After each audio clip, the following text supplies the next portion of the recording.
የሩሲያ የሚሳኤል ውርጅብኝ በዩክሬኗ ዋና ከተማ ኪየቭ ላይ የሚያቆማቸው ጠፍቶ ምሽቱም አዳሩም ለነዋሪዎች የሰቆቃ ሆኖ እንዳለፈ ተነግሯል። እነ ፕሬዚዳንት ዜሌንስኪም ከንቲባዎቻቸውን አስከትለው በኤክስ ገጻቸው ላይ ትችታቸውን ቀጥለውበታል። ሞስኮም ቢሆን ከሰሞኑ አደገኛ የሰው አልባ አውሮፕላን ጥቃቶች ሰለባ መሆኗ አይዘነጋም። አልፎ ተርፎም ፕሬዚዳንት ፑቲን በእንግሊዝ ላይ የማስፈራሪያ መልእክትም ሰደዋል። በሩሲያና ዩክሬን መካከል ያለው የጥቃት ስፋትና ግዝፈት በየዓለም ጥጉ በተፈጠሩ ውጥረቶች ስራ በስቶ ትኩረት ተነፍጎት ካልሆነ በስተቀር እንጂ እጅጉን የከፋና አውዳሚ የሆነ መጥተዋል። ሩሲያ ኪየቭንና ዙሪያዋን በከፋ የሚሳኤል ጥቃት ስታወድም የዩክሬን ባለስልጣናትም አስቀያሚው ምሽት ብለውታል። በጉዳዩ ላይ የሩሲያ መከላከያ ሚኒስቴር መስሪያ ቤት መግለጫ የሰጠ ሲሆን 5 ቁልፍ የተባሉ የዩክሬን ወታደራዊ ኢንዱስትሪዎችን መደብደቡን ይፋ አድርጓል። ይህ ጸረ ሩሲያ ፖሊሲ ነው። ምዕራቡ ሁሉንም ቀይ መስመር ጥሷል። በሀገራችንና በሕዝባችን ላይ ተከታታይነት ያለው ዛቻ እየሰማን ነው። በምዕራቡ ዓለም ያሉ የተወሰኑ ኃላፊነት የጎደላቸው ፖለቲከኞች የሚሉት ረጅም ርቀት ተወንጫፊ የጦር መሳሪያ ስርዓት ማቅረብ ብቻ ሳይሆን እስከ ክሪሚያና ሌሎች የሩሲያ ግዛቶች ድረስ ጥቃት ማድረስን ነው። ይህ ደግሞ እጅግ አስቸጋሪና የኪየቭን አቅም ለማዳከም ኢላማ ውስጥ ያስገባ እንደሆነ ሞስኮ በይፋ አስቀምጣለች። በምሽቱ ጥቃት ላይ እጅግ አስቸጋሪ ሚሳይሎች ጥቅም ላይ እንደዋሉም ተነግረዋል። በተለይም ደግሞ ፋየር ፖይንት የተሰኘውን መሳሪያ አምራች ኩባንያ ሩሲያ መምታቷን ይፋ አድርጋለች። መካከለኛና ረዥም ርቀት የሚጓዙ ድሮኖችን ለማምረት እንደዚሁ የተለያዩ መገጣጠሚያዎችን በማቅረብ የሚታወቅ እንደሆነ ፋየር ፖይንት ይፋ ሆኗል። ፍላሚንጎ ክሩዝ ሚሳይሎችን ለማስቀመጥ እንዲሁም ለመገጣጠም የሚያግዝ እንደሆነ በይፋ ተቀምጧል። በተለያዩ አካባቢዎች ምሽቱም ጥቃት ተሰንዝሯል። በአንቶኖቭ አቪዬሽን ላይም ጥቃት መድረሱ ይፋ ሆኗል። ሩሲያ በሰነዘረችው ጥቃት ቢያንስ 12 ሰዎች ህይወታቸውን ሲያጡ ከ34 በላይ የሚሆኑ ደግሞ ጉዳት እንደደረሰባቸው በይፋም ተቀምጧል። የአደጋ ጊዜ አገልግሎትም ዲኤስኤንኤስ ህይወታቸውን ካጡ ሰዎች ባሻገር በትንሹ 33 ሰዎች ጉዳት ደርሶባቸዋል በሚል መረጃውን አጋርቷል። ምሽቱን የተሰነዘረው ጥቃት እጅግ አደገኛ መሆኑን ያረጋገጠው የዜሌንስኪ መንግስት ሩሲያ በምንም መንገድ ና ወታደራዊ መለኪያ ርህራሄ ሊኖራት እንደማይችል ባደገኞቹ ሚሳይሎቿ አረጋግጣለች በሚልም ለመውቀስ ሞክረዋል። በሮማኒያ አየር ክልል ውስጥም ጥሶ የገባ ሰው አልባ አውሮፕላን እንደነበረ መረጃዎች እየጠቆሙ ይገኛል። ከዩክሬን ጋር ከምትጋራው በሰሜን በኩል የድሮን አደጋ እንደተፈጠረ ተነግሯል። ሀገሪቱም የአደጋ መጥቷል ድምጽ ሰጭ ደውሎችን ለማስነሳት ተገዳለች። ህዝቧንም አስጠንቅቃለች ተብሏል። በጋላቴ ከተማ 13 ኪሎ ሜትር ርቀት ላይ የተስተዋለ አደጋ ሲሆን የአየር ክልል መጣሱን ከተለየ ወታደራዊ ትንኮሳ አንጻርም እንደምትመለከተው ሀገሪቷ በይፋ አስቀምጣለች። የሰሜን አትላንቲክ የጦር ጥምረት ኔቶ አባሏ ሮማኒያ እንደዚህ አይነት ጉዳዮችን በመከላከያ ሚኒስቴሯ በኩል አጽንኦት እንደምትሰጣቸው በግልጽ አስቀምጣለች። ሰዎች በማይኖሩበት ስፍራ ላይ ድሮኑ ቢከሰከስም በኔቶውያኑ ላይ የተለያዩ ጥያቄዎችን ማስነሳቱ እንዳልቀረም ይፋ ሆኗል። ዛሬ እዚህ የተገኘሁት ኔቶ የት ላይ እንዳለ ልነግራችሁ ነው። ጦርነት ከመነሳቱ በፊት እንዴት ማስቆም እንደሚቻል ማለቴ ነው።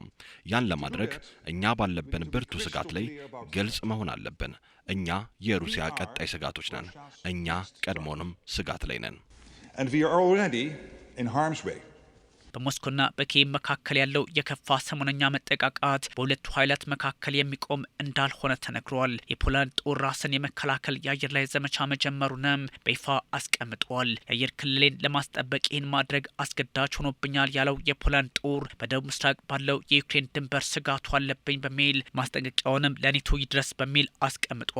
ለዚህም ነው የሩሲያና ዩክሬን ጦርነት ወደ ሰሜን አትላንቲክ የጦር ጥምረት አባላት ሳይቀር እየሰፋ ነው የሚለው መረጃ በወታደራዊ ተንታኞች በተለያየ አቅጣጫ እየታየ የሚገኘው። ሩሲያ ከዩክሬን ባሻገር ለሮማኒያና ፖላንድ በአሁኑ ሰዓት ስጋት ሆናለች የሚለው መረጃ ደግሞ በእርግጥም በኔቶና በሞስኮ መካከል ያለውን ውጥረት ያሰፋው እንደሚሄድ ግልጽ ማሳያ ነው። በዛ ላይ ሰሞነኛው የእንግሊዝ መከላከያ ሚኒስትርና አዲሱ ጠቅላይ ሚኒስትር አንድሪ በርንሃም ምን ጥርጣሬ ያለው ከዩክሬን ጎን ነን፣ ፑቲን አውሮፓን እያወደሙ እኛ ቆመን አናይም ማለታቸው መካረሮችን ይጠቁማል። ምንም እንኳን የሰሜን አትላንቲክ የጦር ጥምረት ኔቶ ከ1949 ምስረታው አንስቶ አትላንቲክ ና አውሮፓን ለመጠበቅ በዛ ላይ ደግሞ የዛኔዋ ሶቪየት ህብረት ወደ ምስራቅ አውሮፓዎቹ እየሰፋች እንዳትሄድ አንቆ መያዝ አላማው ቢሆንም ሶቪየት ከፈረሰች በኋላ መቀጠሉ እጅጉን አስቸጋሪ ጊዜያት ለሞስኮ ሆኖባታል ተብሏል። ዛሬም ለነ ፕሬዚዳንት ቭላዲሚር ፑቲን አደገኛ ወታደራዊ ውጥረት ተደርጎ የሚወሰድ ነው። ኔቶም ቢሆን ግዙፏን ሩሲያን ዛሬም በፑቲን አስተዳደር ስጋቱ እንደሆነች አምናል።